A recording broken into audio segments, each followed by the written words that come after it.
My name is Mark Orlando.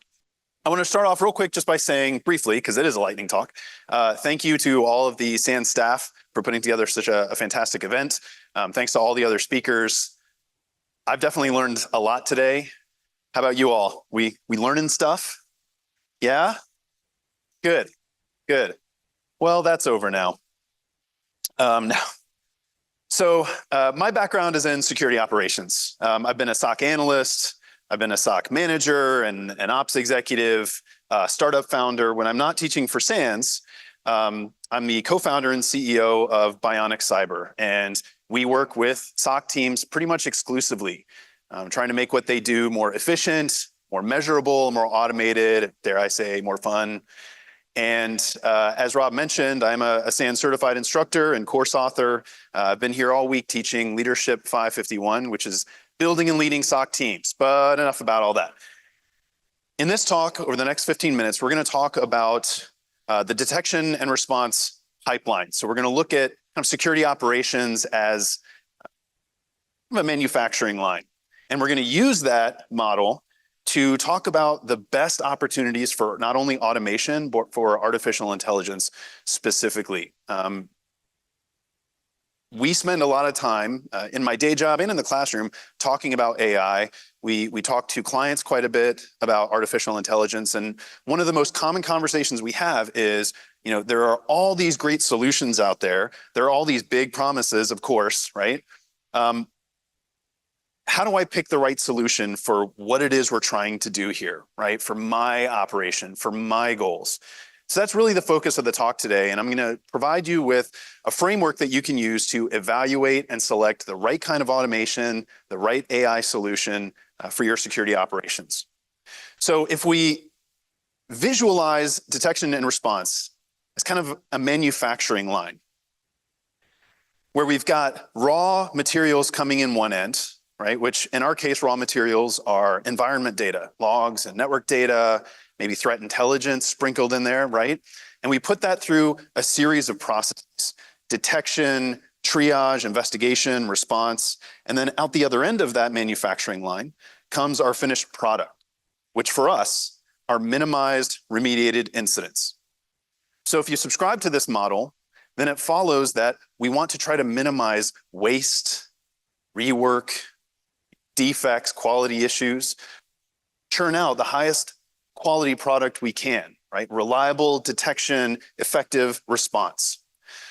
So there are a lot of challenges built into this pipeline, because I think for most of us, this is still a very human-driven pipeline, right? We have SOC teams and incident responders and investigators doing a lot of these tasks manually. So scale becomes a problem, right? Scaling that expertise across team members, across shifts and geographies, having the capacity to handle all of that raw material, all the alerts, detections, logs, right? Observability is a challenge. Not only observability around our alerting and getting context, right? Having that decision support, but also observability in our own pipelines. Figuring out how effective our detections are, our responses, our investigations, right? Gathering performance data on that.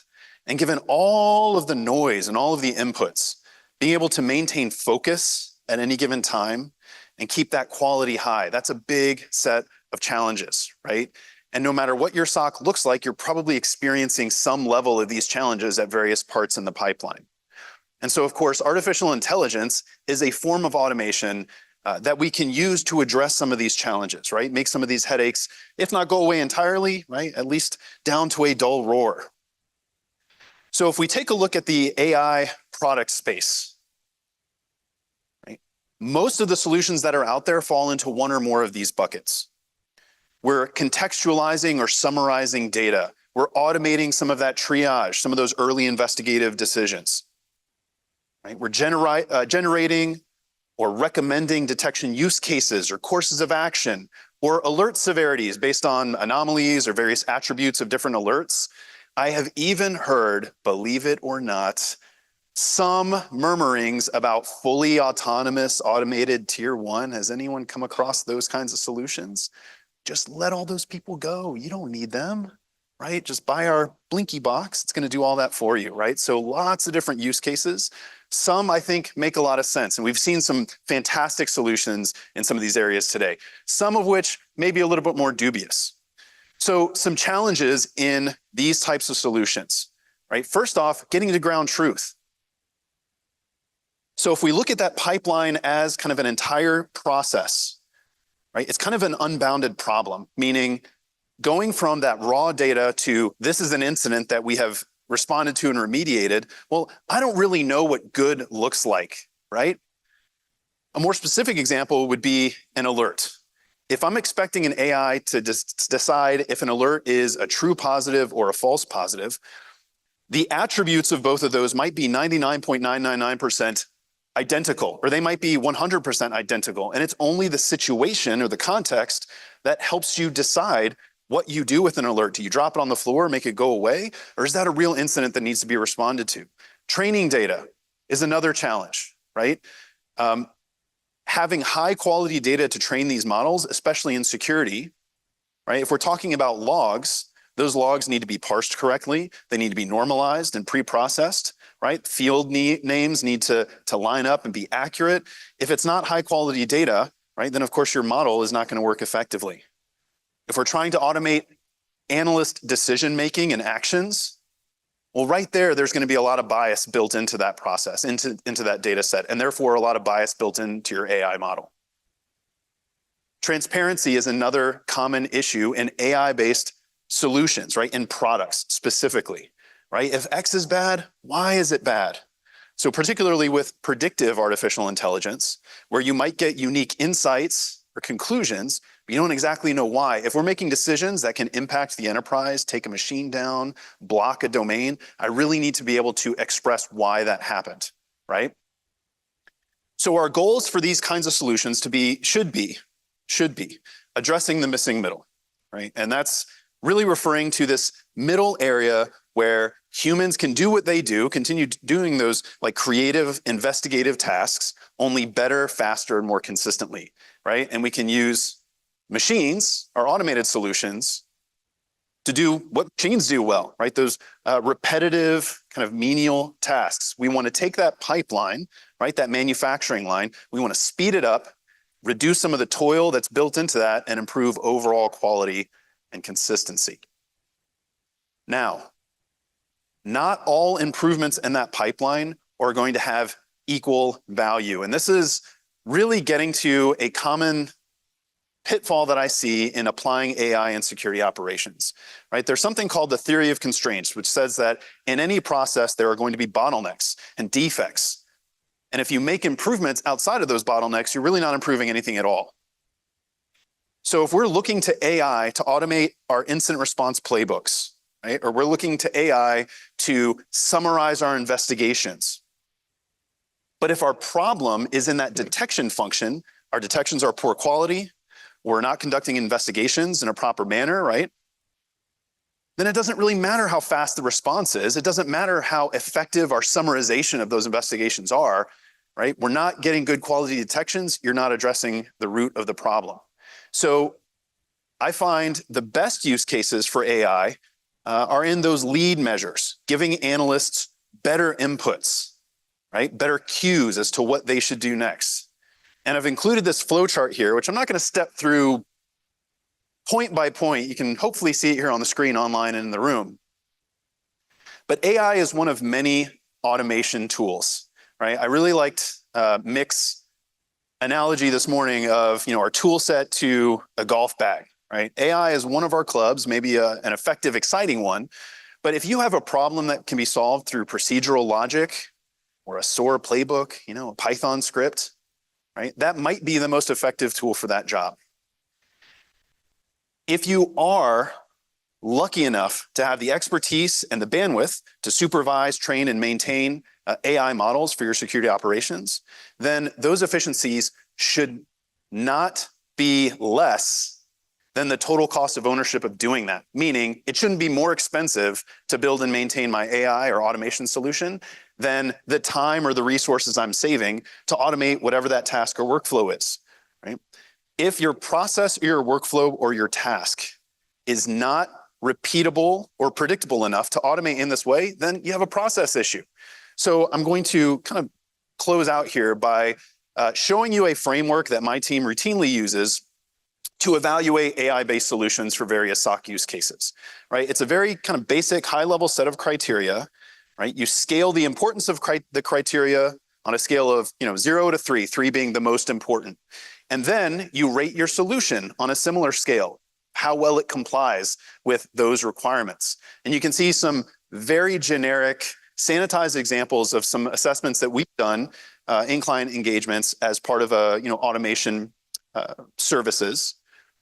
We took a look at an AI threat detection product. You can see on the left-hand side, the product really didn't quite meet requirements on cost, really didn't quite meet requirements on autonomy. We had to constantly provide feedback to and supervise that model, right? On the right-hand side, we took a look at a tier 1 automation product, right? Automating those tier 1 analysts out of the mix. But we found that those platforms that we assessed fell somewhat short on bias and autonomy, right? The things you really want out of a tier 1 capability. And I think we can all agree that if you really want someone to listen to you, especially managers, you put that information in a spider chart, right? That's just science. So we chart these things out, right? Here's a more comprehensive list of the criteria that we reference. Specifically for SOC use cases, we look at things like ease of use, right? Particularly where you might have some junior staff, right? We want these tools to be usable, to be well understood. Data privacy and control. Are there mitigations built into the platform for potential bias, right? Is the decision process or the insight or the action, is it explainable? Is there transparency in the platform? So these are the types of things that we look at when we're assessing SOC tools that are powered by AI, machine learning, and related capabilities. So based on all of our assessments we've done thus far, the best AI use cases in security operations continue to be decision support and action support. Right? We've seen some great examples of these today. Aggregating and summarizing information like threat intelligence or investigation summaries, right? Helping us with some of that structured brainstorming we need to do. If you want your analysts to consider a few different scenarios before they power through with an investigation, right? AI can be helpful in that area. A recommendation engine, right? Or automated playbooks, where you could automate out some of those repetitive, non-value generating tasks that I'm just doing over and over and over again, right? We use these tools to evaluate the entire pipeline, right? And help our clients understand, where are some of those defects happening? Where might you better apply some of that automation? Right? And that's kind of what we're showing here in the screenshot. So in conclusion, AI, I think, we're all here because we see that it's a very exciting, potentially powerful ally in extending SOC capabilities and in automating those capabilities, right? These detection and response pipelines, they still require immense effort to sustain, to keep them consistent. But we need cobots, right? We need decision support. We need assistive automation, right? To allow people to continue doing what they do, only more effectively, faster, more efficiently. Transparency is also key. Those generative insights, they can be useful, if not particularly explainable or conclusive. But we also need good metrics to help us understand where those efficiencies can be gained, right? Where are those bottlenecks in the process? Where might AI be the most useful tool for the job? Or is AI maybe not even the first tool that we should look at, right? Making this decision, doing this analysis requires a really objective approach, right? That's where some of that decision criteria comes in. We want to gather those requirements based on our performance data, evaluate solutions, go with the right tool for the job. I'm going to throw out some additional resources here. I think Dave Holzer, this probably makes like the 10th reference Dave's got today, shout out. Certainly add to that for his class, Sec 595. But he also appeared recently on the Blueprint podcast, which I highly recommend if you don't listen to it. Really good discussion with John Hubbard on that podcast. Some other very valuable resources here, including this book, Humans and Machines, Reimagining Work in the Age of AI. Found that to be very useful for me. With that, I will be in the Slack. If you have any questions or you want to talk SecOps or SOC or automation, I'm happy to do that anytime. So thank you all very much.